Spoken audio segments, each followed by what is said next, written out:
Love listening to this man call a game. Whether it was the Brewers back in the day or some basketball right now, certainly on TNT. At the mic for a huge game in Madison Square Garden tonight between the Knicks and the Pacers. Brian Anderson here on the Rich Eisen Show. Good to chat with you, Brian. Yay. Oh, man, great to be here. I'm finally on your show with you. I've been such an F-list. No, that's not true. Don't say that. I feel like an incredible jump up. You have to be careful, Brian. Brian, you have to be careful with that conversation because the main or the person who does the most guest hosting on this program is my wife, and she does not consider guests that she has F-list guests. You know what I'm saying? She doesn't. I appreciate that commentary. Be careful when you tread lightly. At any rate, I didn't say anything about the host. I'm talking only about the guests. Very good. Thank you, sir. You know who kisses the ring in there? There's only one king. Good to see you, Brian. What's the energy like in that building? What is it like? Oh, man, it's so good. There's nothing like Madison Square Garden and just playoff games in Madison Square Garden. It's been crazy here in this area, particularly with the Rangers doing what they're doing and then the Knicks doing what they're doing. And basically every night it's been a game in Madison Square Garden. So it's just it's a great vibe. It's a totally different vibe for Rangers games. I was just texting with Sean McDonough, actually, and he's called a number of these games. Mm-hmm. And he's going to be here next week, too. So it is interesting comparing and contrasting. And are we going to get a Knicks and Celtics and Bruins and Rangers conference finals? That could all shape out. The opponents of those teams don't want to hear that, but that's still on the board. So it's really cool. It's really electric. It's loud from the start. People are in their seats from the beginning. Nothing quite like it. You know, you got Fat Joe running in your face, arguing about calls that are made, wanting you to demand justice, and while we're on the air, not even when we're in commercial, while we're on the air. So Fat Joe is coming up to you and trying to avail himself of your replay monitor? We give him the stat sheets. You know how we get the stat sheets? Sure. Every time out, at the table, we make sure we pass them down to 50 Cent and Fat Joe and Ben Stiller. Like, those guys are into it, man. They're coaching the team right now. You're a factor, Brian. You're a factor, man. You're mixing it up. And speaking of mixing it up, I mean, my goodness, tonight, head on a swivel because Reggie Miller is part of tonight's broadcast. Yes. Correct, Brian? That's correct. We're flying him in. So he's been on the other series. He's been on Denver, Minnesota, and they're, as far as TNT goes, they're dark for a few days. So he had nothing better to do. So we flew him in. We're going to put him in like a Pope Mobile kind of setting, maybe under the basket. Or we're going to bring the Davis brothers in. So if the Davis brothers can make it, they'll sit right behind us, and then we'll be good. But I've worked a lot of games at MSG with Reggie, including the Stephen Curry three-point record-setting game. And he gets a lot of love there, except when the Pacers or in this setting. So there would be no love for Reggie Miller tonight. It's going to be great. Yeah, Pacers playoff game in Madison Square Garden. Now this is where all, I guess, good tidings. And hey, Reggie, great to see you. That there's none of that tonight. I can't wait, man. It's great. Brian Anderson here on the Rich Eisen Show. I don't know how much conversation you have with Jalen Brunson before a game, or if it's anything like an NFL game where you do get a pre-broadcast chit-chat with a star or not. I'd love to any interaction you've had with him to see what's going on with him as his ascent is through the roof right now. Yeah, not much interaction from my seat. I try to leave those guys alone. We divide and conquer. So Chris Haynes is our reporter, and he spends a lot of time with those guys. And then our post-game interviews, obviously, we interact with them a little bit. Yes. But I've covered Jalen and know him well and covered him a lot in college. I was doing Fox Big East basketball back in those days quite a bit. And, he was always kind of the same player for Villanova. Never dreamed he'd be this kind of player in the NBA for the New York Knicks. But to his credit, he continues to get better. His mechanics, the way he plays stylistically, playing off 2 feet is if you want to get deep in the weeds, that's something that all those Villanova guys do. The shot fakes, playing off 2 feet, that's a Jay Wright staple. And they've taken that to the NBA, all of those guys, and it's made a huge difference because they're not always the most athletic players. Certainly Brunson isn't, but he is one of the strongest, and he knows the game so well. He's grown up in the game with his dad. His dad's right there on the sidelines, part of Coach Thibodeau's staff. So there's that dynamic to it as well. But man, what he's doing, like he's marching up the Knicks iconic ladder. I'm not going to give him Clyde Frazier yet or Patrick Ewing yet, but he's marching up that ladder now. And if they go on and they do something great, obviously if they win a finals, he will be on that list. But even if they get to a conference finals or get to an NBA finals, I mean, he's starting to become that guy in New York, and it's kind of been that way all year, and he's kept doing what he did all year in the playoffs. And so, man, there's a fever pitch for Jalen Brunson right now in this city. Yeah, I grew up a ferry ride away from where you are, Brian, in Staten Island. And as a teenager, loving Bernard King, I have the same feeling right now. Like, I truly feel like a teenager watching Brunson as he matches Bernard King's records over and over again, or surpasses them. And tonight, if he gets a 40-point game tonight, he would surpass Bernard King's franchise record for most 40-point games in a row in the playoffs. The question is, though, is it necessary for him to do it? Because the rotation for the Knicks, talk about tightening a rotation. They're hardly Precious Achiuwa got 4 minutes in game 1. We know Mitchell Robinson was pressed into service because Hartenstein got into foul trouble. I mean, Deuce McBride's not getting much time. Well, clearly Brunson's doing what he's doing, and Josh Hart's turning into, as my colleague T.J. Jefferson said, into Dennis Rodman with a 3-point shot. So I'm wondering what your sense is of Rick Carlisle's sense of the Knicks rotation is, and what the Pacers might affect tonight. Yeah, well, right off the bat, because of the Mitchell Robinson injury, Achiuwa is going to play more. I think that was a little bit of a canary in the cave moment for Tibbs last game, because Achiuwa did play early, but I don't think the matchups were necessarily working in his favor. He knew he had Robinson. He didn't know how compromised Robinson was going to be. Well, we know all that now, and Robinson's going to be out 6 to 8 weeks. Poor guy's had 4 surgeries in the last 6 years on that ankle. So he's not a factor. You're already without Randall. And Bogdanović is out too. So he's not coming back. So that kind of sets the rotation as it is. I don't think Tibbs necessarily wants to play 6, although he's always been a tight rotation coach, especially in the playoffs. But I think McBride's minutes will fluctuate based on matchups. I think Achiuwa is going to play a little bit more, but really in the NBA playoffs, the breaks are longer, but because of us, the timeouts are longer.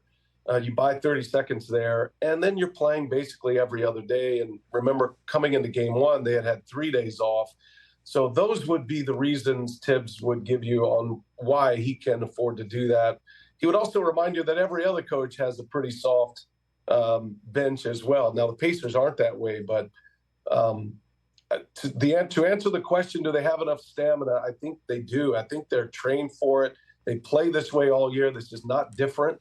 So the minutes maybe slightly a tick up, especially for guys like Josh Hart who don't have the ball in their hands all the time. But it's generally how they play, and they play a lot of close games.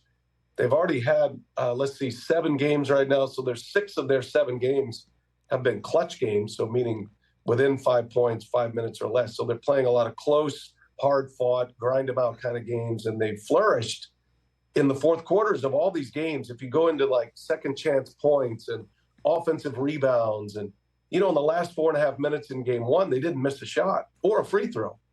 They were 5 for 5 from the field, 5 for 5 from the line. So that doesn't present itself as a tired team, even though all of those guys were logging huge minutes, especially the Villanova 3. So I do think it's sustainable, and the way they play, possession oriented when it matters. The guy who's got the burden is Brunson because the ball's in his hands so much. But for the most part, they get to the foul line and they try to work clock offensively. So they're minimizing possessions, trips up and down the floor. I think it is sustainable.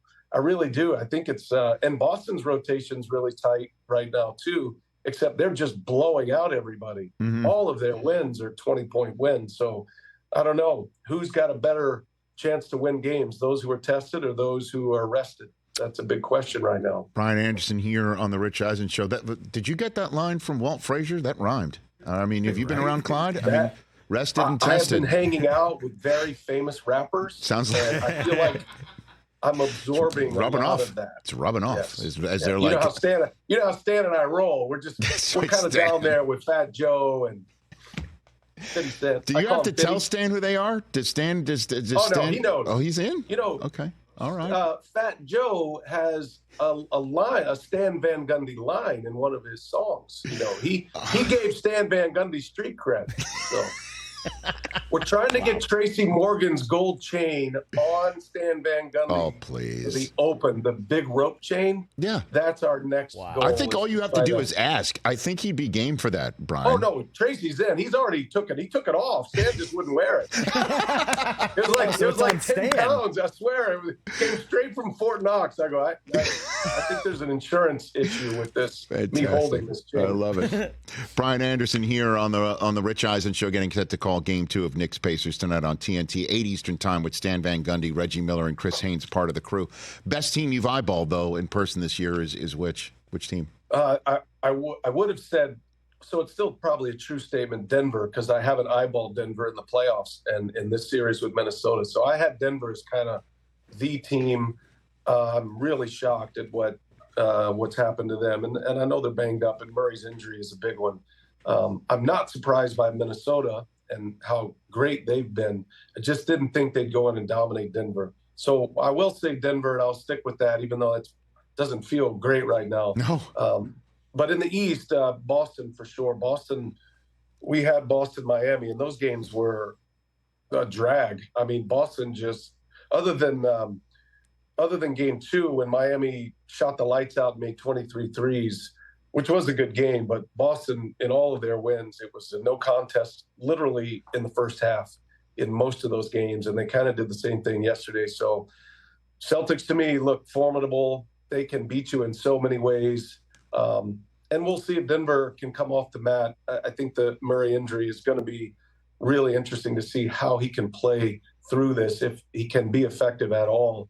Probably needs a few days. He probably could have used a 1-game suspension, but I think he could probably use a window. But I don't know if they have time to give him a window. But I had Denver and Boston all year. Well, and in terms of Anthony Edwards, I mean, it's somebody who chooses words for a living live like you do. I think you'll appreciate. I think the only word to use appropriately with what Anthony Edwards is doing is what we are witnessing. I think that's the proper word, because you get the sense of we are witnessing something with him, and I'm wondering what your thoughts are on that subject matter.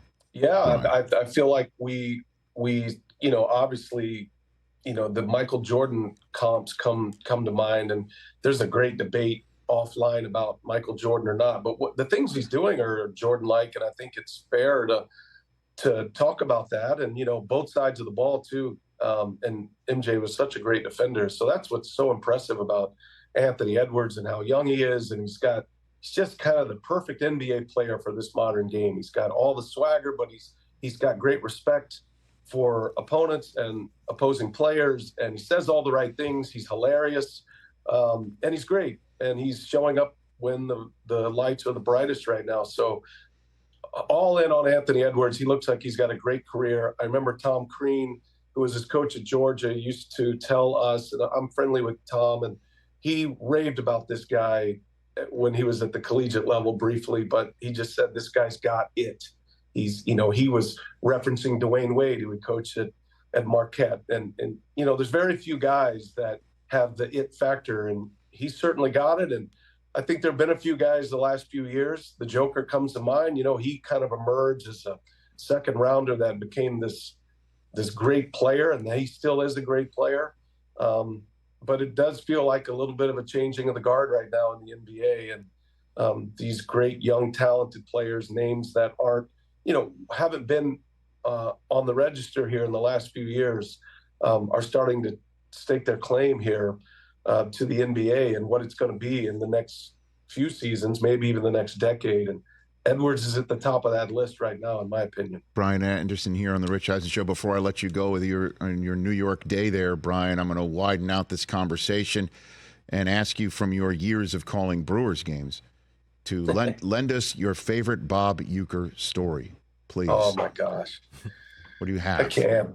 I've sworn to the man I wouldn't share any stories, but I will say my favorite public-facing story I can tell you is when I first got to the Brewers, which was 2007.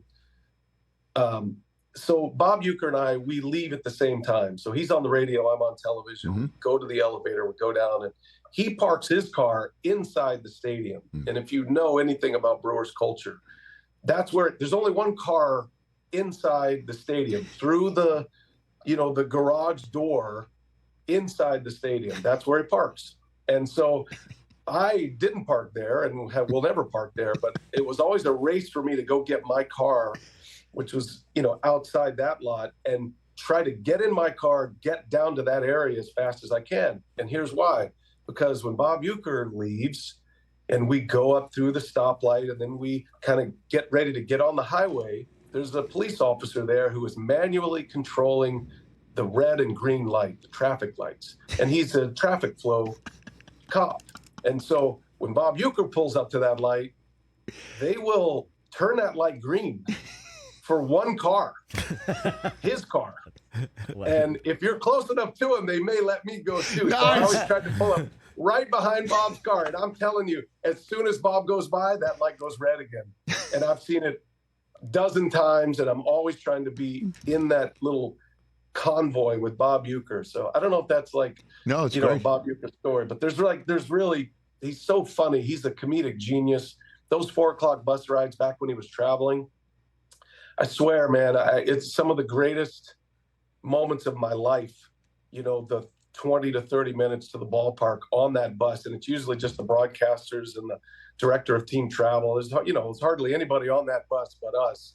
It was the late bus, and Bob Uecker just riffing off things he sees and people he sees. And one time he drove the bus. He literally backed a giant bus backwards down a tunnel in Houston. He was 85 years old and he backed the bus down. It's like, how does this guy back? And there were multiple turns down this tight little tunnel. And he's got players on the bus back, and everybody's got their cameras out. He backs the bus down. I think the bus driver got fired at that point for giving up the keys. But there's so many, man, and it's an honor to have spent all these years with that guy. I love that man just about as much as anybody I've ever been around. He's so great. Jealous, man. Jealous. What a treasure to have that. And I just love all those things, drafting off of Bob Uecker to get out of to escape the traffic, the post-game traffic. And I guess I'm mandated. I'll do this. It's such a low-hanging fruit. He parks inside and you park just a bit outside. Just a bit. He never hears that. That's the other thing. On the golf, I play golf with him, and people shout lines at him all day long. And he, it's like, just a bit outside is one of them. I'm sure it is. I'm sure it is. Hey, man, I don't care. I'll share this on the air, even though it may be somewhat, embarrassing, but I'll share it anyway. One of the many treasures I've been able to enjoy out here living in Los Angeles is getting to meet Al Michaels and know him and have him here on the set. And anybody who knows Al, he does not he does not hold back opinions, and he will sometimes throw compliments around like a manhole cover. So at one point over dinner, I said to him, like, who do you like that's out there right now in broadcasting? Like, who do you like calling a game? And he mentioned you. He mentioned you, man. So yeah, he's awesome. And he's. I think the two of you talk. You used to be his runner. Is that right? I didn't know. I didn't know that. He didn't know that either. So I was his runner on Monday Night Football, and part of my job was to go fetch his newspapers, and I would bring him, like 8 newspapers back in the days before the World Wide Web. Yes. And I would knock on his door, and his hand would come out of the door, and I would hand him his newspapers, and his hand would go back in the door. No, he was great, man. And those guys at ABC back in those days, I was still in college, and they knew I wanted to be a play-by-play announcer, and I was moving in that direction, and so they kind of placed me in close enough to him, in his orbit anyway. And so I learned a lot from him. I studied him, and then really got to know him later. Got to know him better because we played a lot of golf, and then we obviously the Uecker connection, and then we had a lot of mutual friends, and then so over the years, he's just been a really valued mentor to me, and I appreciate him saying that. And you're right, he doesn't really offer many compliments, but when you get one, wow, it's just like a manna from heaven. No doubt, man. No doubt. But if he likes you, he likes you, and he certainly likes you. Yeah. I can attest to that. And just to wrap this whole thing up, if he sees this, you may get a text rating the hotel room behind you to tell you what you need to do. You know what I mean? This would be a no-go for him. No for him. A 2-season? It's a 2-season? For Al, it's a 2-season? It's the ones, no blackout curtains. No blackout. That's funny. Exactly. Brian, enjoy tonight's game. Enjoy tonight's atmosphere. I'll be tuned in with my kids, and we'll be watching. Looking forward to it. Awesome. Okay, Rich, great to be with you. Right back at you. Team, man. You do a great job. Thank you. Right back at you. That's Brian Anderson, everybody. And by the way, send him his best. All of our best as you walk into Madison Square Garden with Reggie Miller tonight. Catch the Rich Eisen Show every single day on the Roku channel, 12 to 3 Eastern, for free.